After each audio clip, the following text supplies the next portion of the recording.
स्वागत है आप सभी का रोशन सर स्टडी पॉइंट पे। और आज की इस वीडियो में हम समझने वाले हैं 10th क्लास ज्योग्राफी यानी कि भूगोल का जो पहला चैप्टर है जिसका नाम है संसाधन एवं विकास। वैसे इस चैप्टर के ऊपर मैं आप लोगों को 2 वीडियो पहले ही प्रोवाइड करा चुका हूं, दोनों ही एनिमेशन वीडियो है, एनिमेशन के थ्रू चीज़ आपको समझाई गई है। लेकिन ये जो थर्ड पार्ट है वो मैं आपको PDF के थ्रू समझाने वाला हूँ। वैसे रोशन सर स्टडी पॉइंट पर लगभग 80% से 90% सिलेबस आपका जो सोशल साइंस का करवाया जाएगा वो एनिमेशन के थ्रू ही रहने वाला है। कुछ वीडियो जब मेरे पास टाइम नहीं होगा तो मैं आप लोगों को PDF के थ्रू ही प्रोवाइड कराऊंगा, क्योंकि एनिमेशन वीडियो क्रिएट करने में काफ़ी ज़्यादा टाइम लगता है। तो वीडियो को एंड तक देखना है। और मैं आपको बता दूं कि आज की इस वीडियो में जो टॉपिक करवाने वाला हूँ काफ़ी ज़्यादा इंपॉर्टेंट है और वहाँ से क्वेश्चंस आपके एग्जाम में पूछे जाते हैं और एग्ज़ाम बहुत ज़्यादा नज़दीक है आप लोगों का। तो यार वीडियो को एंड तक आप लोग ज़रूर देखिए, बारीकी से आप हर एक चीज़ को समझ जाएंगे। आसान से आसान भाषा में मैं आपको समझाने की कोशिश करूँगा। तो स्टार्ट करते हैं आज की इस वीडियो को। सो दोस्तों, आज की इस वीडियो का जो हमारा पहला टॉपिक रहेगा वो मृदा संसाधन। ठीक है, मृदा संसाधन की हम बात करने वाले हैं। और इससे पहले के जो टॉपिक है उसको मैं आप लोगों को 2 वीडियो में समझा चुका हूं। आप लोग दोनों वीडियो को देख लेंगे तो चीज़ें आपको समझ में आ जाएगा। देखिए, मृदा है क्या? जो हमारे पृथ्वी का जो सबसे ऊपरी परत है, हमारे पृथ्वी के सबसे ऊपरी परत को हम क्या बोलते हैं? मृदा बोलते हैं। मृदा से बना है। और मृदा जो है वो जीवों के पोषण में बहुत ज़्यादा योगदान देता है, क्योंकि आप घर बनाते हैं ज़मीन पे ही बनाते हैं, है ना। आप फसल उगाते हैं कहाँ पे उगाते हैं? ज़मीन पे। हम रहते कहाँ हैं? ज़मीन पे। तो कहीं ना कहीं मृदा का विशेष योगदान है। अब देखिए, मृदा का वर्गीकरण कितने भागों में किया गया है, यानी कि कितने भागों में हम मृदा को बांटते हैं। तो यहाँ पे 6 प्रकार की हम मृदा की बात करने वाले हैं, जिसमें से सबसे पहले हम बात करेंगे जलोढ़ मृदा की। ठीक है, उसके बाद रहेगा आपका जलोढ़ के बाद काली मृदा। ठीक है, नीचे काली मृदा बता रखा है। उसके बाद लाल और पीली मृदा। इसके अलावा लैटेराइट मृदा है आपका, ये चौथा प्रकार है। इसके अलावा 2 और प्रकार बता रखे हैं, मरुस्थलीय मृदा और आपका है वन मृदा। ठीक है, ये 6 प्रकार की मृदाओं की हम बात अभी करने वाले हैं। और उसके बाद मृदा अपर्दन का टॉपिक रहेगा। ये 2 टॉपिक ही है जो कि मेन है आपके इस चैप्टर में। देखिए, सबसे पहले हम स्टार्ट करेंगे जलोढ़ मृदा से। देखिए भाई, जलोढ़ मृदा है वो भारत में सबसे ज़्यादा पाई जाने वाली मृदा है। सबसे पहला पॉइंट तो ये बताए। और जो पूरा हमारा उत्तरी मैदान है वो जलोढ़ मृदा से बना है। जो उत्तर भारत का जो भी मैदान है, आप अगर इंडिया के मैप को देखेंगे, ठीक है, तो उत्तरी भारत का जो पूरा मैदान है, ठीक है, इधर उत्तर भारत है आपको पता है, तो ये पूरा उत्तरी भारत का जो मैदान है वो कौन सी मृदा से बना है? जलोढ़ मृदा से बना है। पंजाब, हरियाणा, उत्तर प्रदेश, बिहार वगैरह, है ना, यहाँ पे जलोढ़ मृदा की मात्रा पाई जाती है। और इसका निर्माण कैसे हुआ है? ये जलोढ़ मृदा इतना ज़्यादा उपजाऊ है, इसके पीछे का मेन कारण ये है कि हमारी जो सिंधु नदी है, गंगा नदी है और ब्रह्मपुत्र नदी है, ठीक है, इन तीनों नदी के द्वारा लाए गए जो निक्षेप है, यानी कि जो अवशेष है, जो अपने साथ अवशेष बहाकर लेकर आती है, उसी अवशेषों के माध्यम से इस मृदा का निर्माण हुआ है। ठीक है, और मृदा के क्षेत्र की अगर हम बात करें तो देखिए मतलब ये राजस्थान और गुजरात जैसे इलाके में भी ये मृदा पाई जाती है। अब देखिए आगे बढ़ते हैं हम। देखो, आयु के आधार पर इस मृदा को ना 2 भागों में वर्गीकृत किया गया। इस पैराग्राफ में बताया गया ये जलोढ़ मृदा को हम आयु के आधार पर क्या करते हैं? 2 भागों में वर्गीकृत करते हैं। देखिए, आप लोगों को मैं एक बढ़िया सा आइडिया देना चाहूँगा। आपको क्या करना है, अपने पास कॉपी रखना है, पेन रखना है, और जो भी मैं आपको पॉइंट्स बता रहा हूँ उसको लिखते हुए चलना है। आप लिखते रहेंगे तो चीज़ें आपको याद भी होता रहेगा, है ना। सोशल साइंस ऐसा सब्जेक्ट है, बहुत सारे बच्चों को सोशल साइंस को पढ़ने में नींद आती है, चीज़ों को समझ नहीं पाते हैं। तो मेन कारण ये है कि आपका इंटरेस्ट नहीं है। लेकिन रोशन सर स्टडी पॉइंट पे आप लोगों को कोशिश किया जाता है कि एक अच्छे कॉन्सेप्ट के साथ, एक अच्छे तरीके के साथ आपको सोशल साइंस पढ़ाया जाए, है ना, ताकि आप लोगों का इंटरेस्ट जो है वो सोशल साइंस में बना रहे, आप चीज़ों को अच्छे से समझ पाओ। तो मैं थोड़ा सा आपको सजेशन दूंगा, उसको आप अगर फॉलो करते हैं तो जाहिर सी बात है कि आप चीज़ों को आसानी से समझ पाएंगे। अब देखिए, आयु के आधार पर हम जलोढ़ मृदा को 2 भागों में वर्गीकृत करते हैं। एक तो है पुराना जलोढ़, है ना, पुराना जलोढ़ को हम बांगर भी बोलते हैं। और इसकी खास बात क्या होती है कि मतलब इसमें मोटे कण पाए जाते हैं। इसके जो कण होते हैं वो काफ़ी मोटे होते हैं। ठीक है, दूसरा है नया जलोढ़। नया जलोढ़ जो है वो खादर। नया जलोढ़ को हम क्या बोलते हैं? खादर। और पुराना जलोढ़ को हम क्या बोलते हैं? बांगर। अब नया जलोढ़ जो है उसमें महीन कण की मात्रा पाई जाती है, मतलब पतली होती है, काफ़ी महीन कण इसमें पाए जाते हैं। ठीक है, तो ये हो गया आपका बांगर और खादर। अब देखिए, जलोढ़ मृदा की हम बात करें तो भारत की सबसे उपजाऊ मृदा है, ये पॉइंट आपको पता है। इस मृदा में किस किस की मात्रा पाई जाती है? ये इतना ज़्यादा उपजाऊ है क्यों? तो इसमें पोटास, फास्फोरस, चूना, है ना, ये सारी चीज़ें पाई जाती है जो कि इस मृदा को काफ़ी ज़्यादा उपजाऊ बनाती है। इसमें हम गन्ना, चावल, गेहूँ, इन फसलों को उगा सकते हैं। बहुत सारे अनाज और दलहन, मतलब दाल वगैरह की खेती भी इस पर हो सकती है। ठीक है, तो ये हो गया आपका। अब ज़्यादातर यहाँ पे क्या होता है, ये गहन खेती की जाती है। जो जलोढ़ मृदा है उस पर कौन सी खेती की जाती है, गहन खेती।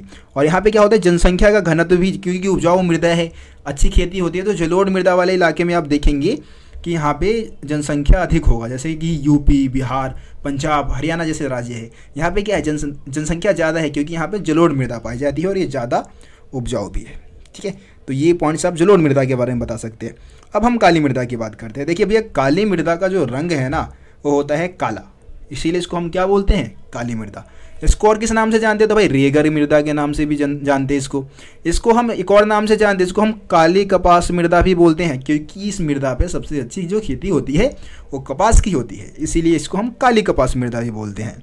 ठीक है, अब देखिए, अगर ये मृदा की हम बात करें तो ये मृदा कहाँ पे पाया जाता है, तो क्षेत्रों की अगर हम बात करें, ज़्यादा अच्छे से यहाँ पे लिख रखा है, जैसे कि आपका महाराष्ट्र है, सौराष्ट्र है, मालवा यानी कि दक्षिण का कुछ इलाका, ठीक है, मध्य प्रदेश, छत्तीसगढ़ के जो पठार हैं, यहाँ पे ये मृदा पाई जाती है। दक्षिण में जाए तो भाई नीचे गोदावरी और कृष्णा नदी है, वहाँ की जो घाटियाँ है वो भी काली मृदा से ही बनी है। अब देखिए, इस मृदा में क्या होता है कि नमी को धारण करने की क्षमता अधिक होती है।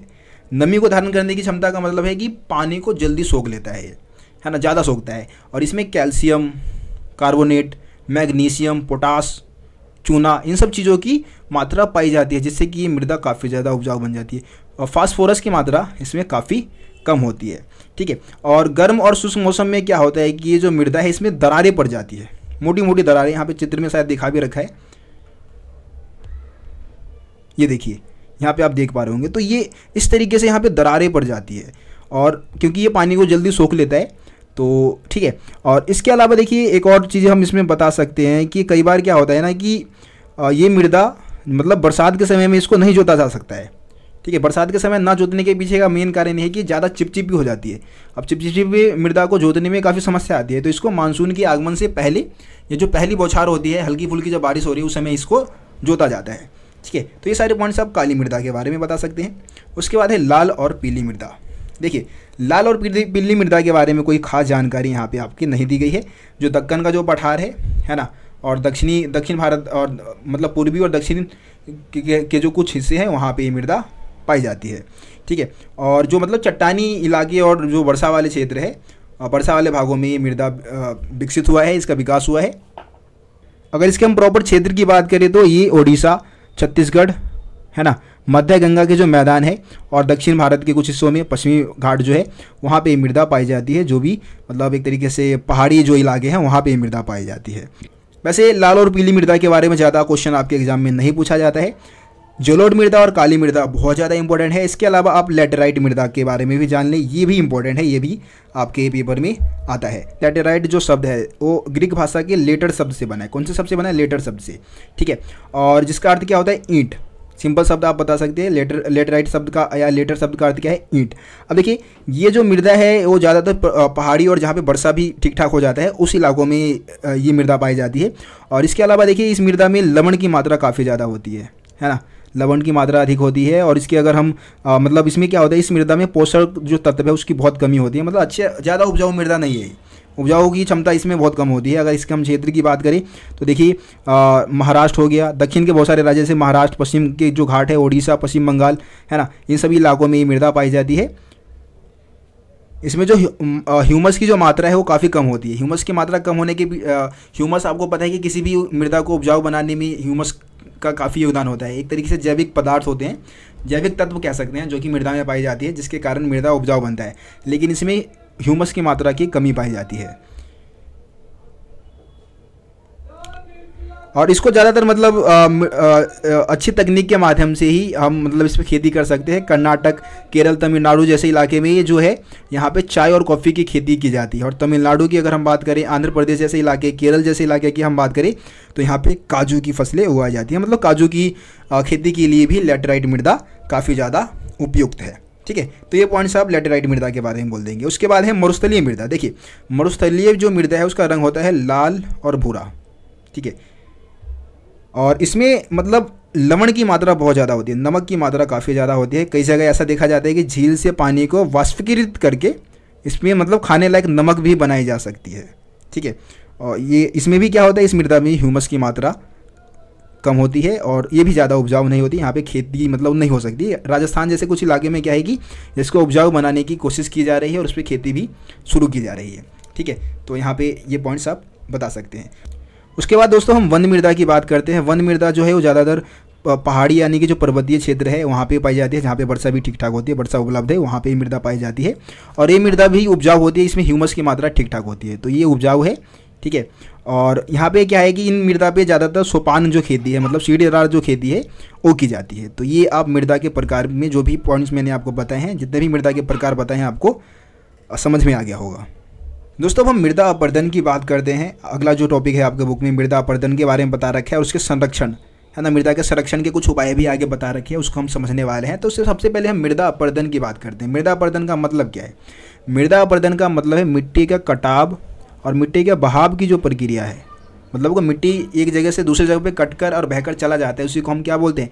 मृदा अपरदन बोलते हैं। जैसे कि आप इस चित्र में देख पा रहे होंगे, ये पानी के बहाव के कारण क्या हुआ, यहाँ पे मृदा का कटाव हो गया है ना, या बह के कहीं और चली गई। बहुत सारे यहाँ पे चित्र, यहाँ पे ये भी चित्र में आप देख सकते हैं। मृदा अपरदन इसी चीज़ को दर्शाता है, कट के बह कर उड़ कर किसी तरीके से मिट्टी जो है एक जगह से दूसरी जगह पे चला जाएगा, तो उसको हम क्या बोलेंगे? मृदा अपरदन बोलेंगे। अब देखिए यहाँ पे मृदा अपरदन के कई प्रकार होते हैं। जैसे कि पहला है कि भाई बहता हुआ जो जल है वो क्या करता है? मृदा को काट कर एक गहरी वाहिका बना देता है, मतलब नाला टाइप बना देता है। उसको हम अवनालिका अपरदन बोलते हैं। क्या बोलते हैं? अवनालिका। ठीक है, ये अवनालिका मृदा अपरदन है, जिसमें कि मिट्टी कट के बहकर एक नाली के टाइप बन जाती है। उसके बाद जो मृदा अपरदन का दूसरा प्रकार हम बताएंगे वो है चादर अपरदन। ये होता है क्या है? तो ये विशेषकर पहाड़ी इलाकों में देखने को मिलता है कि मान लो पहाड़ मतलब थोड़े समतल पहाड़ है और वहाँ से क्या होता है कि पानी बहकर आती है और बहुत सारी मृदाओं को अपने साथ बहा ले आती है ना, और इसी को हम चादर अपरदन का नाम दे देते हैं। इसके अलावा एक है पवन अपरदन। ठीक है, पवन अपरदन क्या होता है? पवन मतलब कि हवा। हवा से क्या होता है कि मृदा एक जगह से दूसरी जगह पे उड़कर चला जाता है ना, उड़ते हुए कहाँ चला जाएगा? एक जगह से दूसरी जगह चला जाएगा, तो इसको हम क्या बोल देंगे? पवन अपरदन। ये हवा के कारण होगा। ठीक है, तो इस तरीके से मृदा अपरदन के बहुत सारे कारण माने जाते हैं। जल, हवा है ना, बहता हुआ जो पानी है वो मृदा का अपरदन करता है। इसके अलावा अति चराई, यहाँ पे कुछ और कारण बता रखे हैं, जैसे कि अति पशुचारण है ना, पशुओं को ज़्यादा चराने से भी क्या होगा कि वो मिट्टी को उकेड़ देंगे, ज़मीन के नीचे से उखाड़ते हैं घास के साथ, तो इससे भी मृदा अपरदन होता है। वनों की कटाई हो रही है ना, निर्माण कार्य या जो भी खनन वगैरह होता है, खुदाई वगैरह होता है, तो उससे भी मृदा अपरदन लगातार हो रहा है। अगर हमें मृदा अपरदन को रोकना है तो उसके लिए हमें कुछ तरीके अपनाने होंगे, जैसे कि हम ज़्यादा से ज़्यादा वन लगाए है ना, वन रोपण करें, पशु चराई को कम कर दें हम है ना, सीमित करें इसको। खनन और निर्माण कार्य जो है उस पर हम कुछ लिमिटेशन लगाए, उसको भी हम कम करें। इसके अलावा पहाड़ी क्षेत्रों में जो मतलब मृदा अपरदन को रोकने का सबसे मेन जो तरीका है उसको हम बोलते हैं सोपान कृषि। सोपान या फिर हम इसको सीढ़ीदार खेती भी बोलते हैं है ना। सीढ़ीदार खेती में आप क्या होगा कि मान लो कि पहाड़ी इलाका है कहीं पे, तो वहाँ पे आप अगर सीढ़ीदार खेती करोगे, मतलब कि वहाँ पे ज़मीन को इस तरीके से नीचे की तरफ ढाल वाले पे नहीं हमें वहाँ पे करना है, उसको जोतना है, बल्कि इस तरीके से जोतना है कि ऊपर नीचे करके सीढ़ीदार खेती हमें वहाँ पे करके वहाँ पे खेती करनी है। जिससे क्या होगा कि पानी अगर ऊपर से बहेगा ना तो उसका स्पीड जो है अपने आप क्या हो जाएगा, स्पीड स्लो हो जाएगा। अब एकदम से ढलान नीचे की तरफ ही हम खेत का कर देंगे तो पूरा पानी जो है मिट्टी को बहा के लेके चला जाएगा। तो इसको हम सोपान कृषि बोलते हैं या सीढ़ीदार खेती हम बोलते हैं, जिससे करने से क्या होता है कि पहाड़ी इलाकों में मृदा अपरदन की समस्या से निजात पाया जा सकता है। तो ये आपका जो चैप्टर है वो ख़त्म हो जाता है। ये बॉक्स वैसे नहीं आ रहा है, ठीक है, मैंने सिलेबस देखा है, इस बॉक्स को ऐड नहीं किया गया इस साल के सिलेबस में, तो इसको रहने देते हैं।